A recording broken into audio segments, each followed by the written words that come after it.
Bonjour. L'histoire de Jéricho est très connue. Fait rare, elle occupe plusieurs chapitres, 6, du livre de Josué, le successeur de Moïse qui vient de mourir.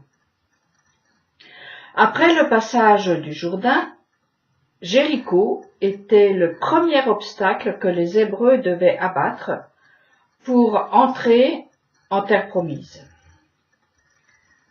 Ceux qui ont vécu ce moment de l'histoire ne sont pas les mêmes que ceux qui sont sortis d'Égypte. Cette génération-là a péri dans le désert. Mais heureusement, les parents ont transmis leurs expériences à leurs enfants. Et c'est fort de ce passé que le peuple, derrière son armée et ses prêtres, est entré dans cette ville fortifiée, verrouillée, qui commandait toutes les sorties et les entrées. L'histoire écrite nous dit: Or, Jéricho avait fermé ses portes et restait close à cause des enfants d'Israël. Personne ne pouvait entrer ni sortir. Et un peu plus loin dans le texte, après la victoire, il est écrit: En ce temps-là, Josué prononça cette adjuration. Sois maudit devant le Seigneur celui qui entreprendrait de rebâtir cette ville, de relever Jéricho. Que la pose de la première pierre lui coûte son premier-né, et celle des portes le plus jeune de ses fils. Déjà, les Amalécites avaient subi le même traitement, en réponse à leur hostilité. Une hostilité implacable et insensée à l'égard du peuple de Dieu dans le désert du Sinaï. Et l'anathème sur Amalek, descendant d'Ésaü, sévit encore aujourd'hui. Il est dit aussi: lorsque l'Éternel ton Dieu t'aura débarrassé de tous tes ennemis d'alentour, dans le pays qu'il te donne en héritage pour le posséder, tu effaceras la mémoire d'Amalek de dessous le ciel, ne l'oublie point. Dans les deux événements précédents, nous pouvons observer une constante. Après le passage de la mer Rouge, une porte se ferme.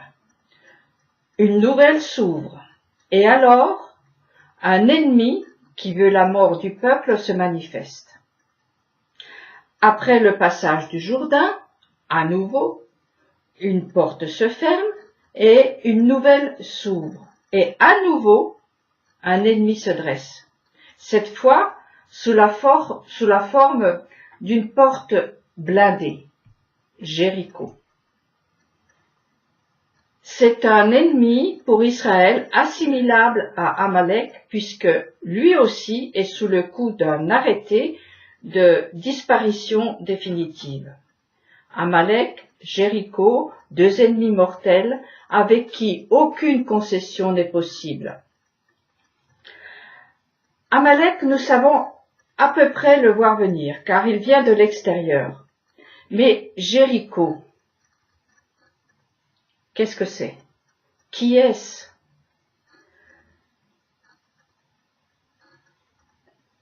La réponse qui m'est apparue, c'est celle-ci. Jéricho peut représenter un cœur blindé.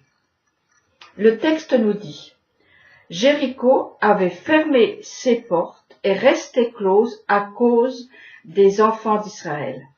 Personne ne pouvait entrer ni sortir.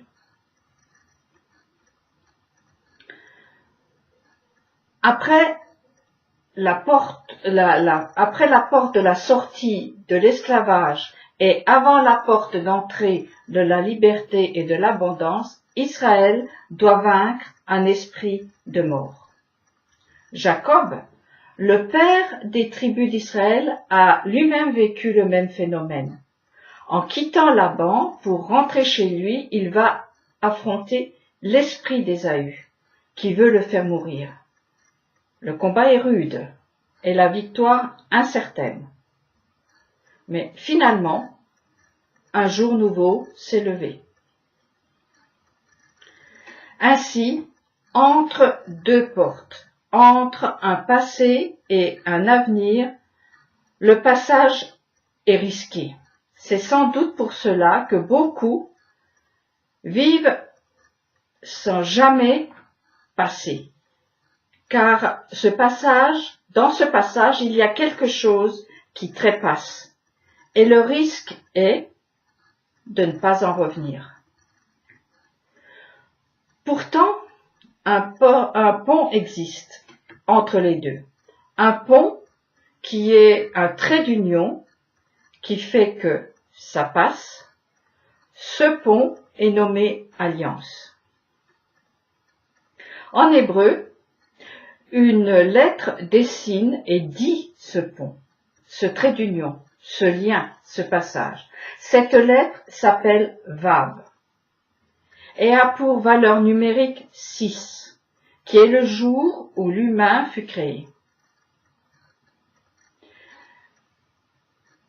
L'humain serait-il une figure de ce pont dont il a la responsabilité? Le maintenir ou le couper? J'en ai bien peur. Le Vav, c'est comme un ET en français. Et chose extraordinaire, elle change le temps. Par son ajout, le temps passe du futur au passé et inversement par son retrait du passé au futur. Le Vav relie les deux souffles dans le tétragramme, ce qui est fondamental dans la pensée hébraïque. Cette lettre représente bien l'entre-deux portes, le passage risqué, gardé par les monstres des mythologies, mais peut-être aussi par les anges avec leur épée flamboyante et tournoyante qui gardent l'accès à l'arbre de vie.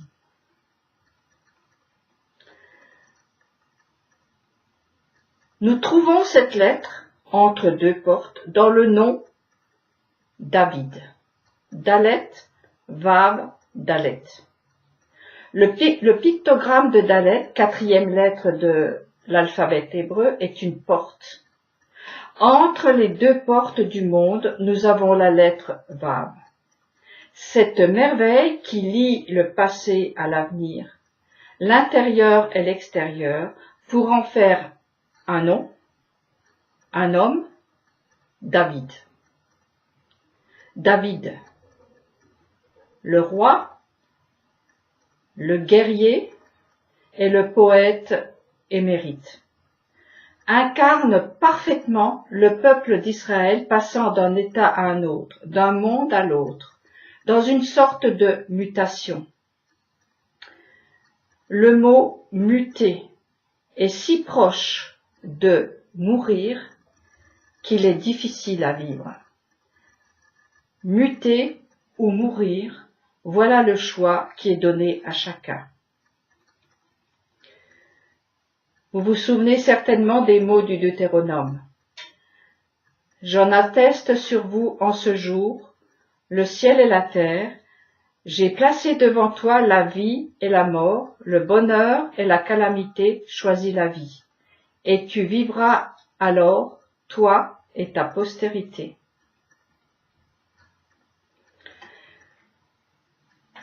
Une porte se ferme, une autre s'ouvre, et entre les deux, il y a un espace où, le texte nous dit, qu'ils disent à l'Éternel, « Tu es mon refuge, ma citadelle, mon Dieu, en qui je place ma confiance.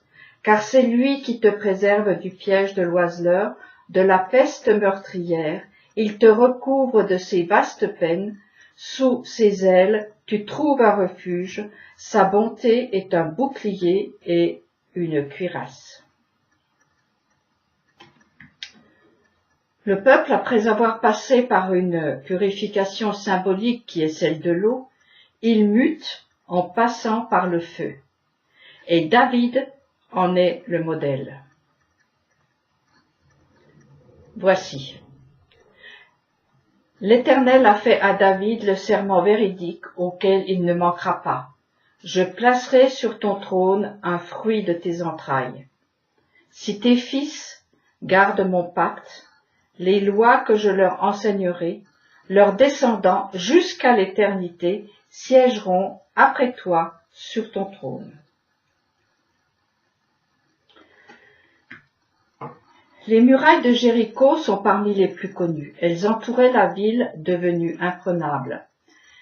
Les armes conventionnelles d'alors n'en seraient pas venues à bout. Il a fallu l'encercler de force spirituelle. De toute façon, en sortant du désert, les Hébreux n'avaient certainement que cela à mettre en action. Et ça a marché.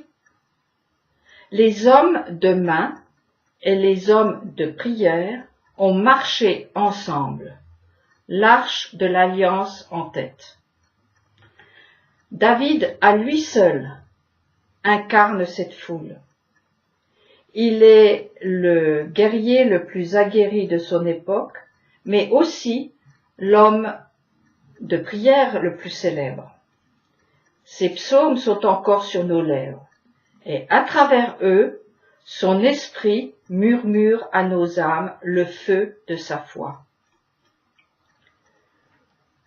David est le héros promis que nous attendons pour faire tomber les murailles de nos cœurs, mais aussi les murailles des villes qui empêchent le projet divin de se réaliser. Pour entrer dans le pays où coule le lait et le miel, qui est celui de la Torah, il faut faire tomber les murailles de nos cœurs, dont Jéricho est le symbole. Comme cette ville blindée, le cœur est devenu haut lieu de la prostitution. Chaque jour, en faire le tour avec les mots de David est, pour moi, la meilleure stratégie de guerre pour faire tomber les verrous de cette porte de fer qui ferme tous les passages vers la liberté et l'abondance. Ne sommes-nous pas sortis d'Égypte? N'avons-nous pas passé un long temps dans le désert cherchant notre chemin? Il est temps d'entrer dans notre terre intérieure, de chasser les étrangers qui s'y sont installés et tirent les ficelles dans l'ombre de nos vies.